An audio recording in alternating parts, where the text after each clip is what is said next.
My name is Rántí Olúwaṣẹ́gun. Orúkọ mi ni Rántí Olúwaṣẹ́gun.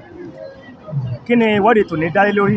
Gẹ́gẹ́ bí ẹ̀yin Àkàndá tí ẹ̀yin náà jáde fún ìwọ́de, kí lẹ fẹ́ fàyọ lórí ìwọ́de tòní? Ẹ wo nǹkan tí mo fẹ́ fàyọ ni pé ara ń ni àwọn Àkàndá. Àìmọye Àkàndá tó wà ní orí wheelchair tó jẹ́ pé àti jẹ́ nira fún wọn.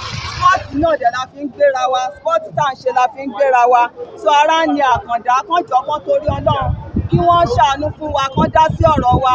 Bọ́n ṣe ń fi ara ní ẹlẹ́sẹ̀ méjì, ara ní àwọn Àkàndá náà. So kán jọ kán torí Ọlọ́run, kán dá sí ọ̀rọ̀ wa, kán dá sọ́rọ̀ àwọn Àkàndá.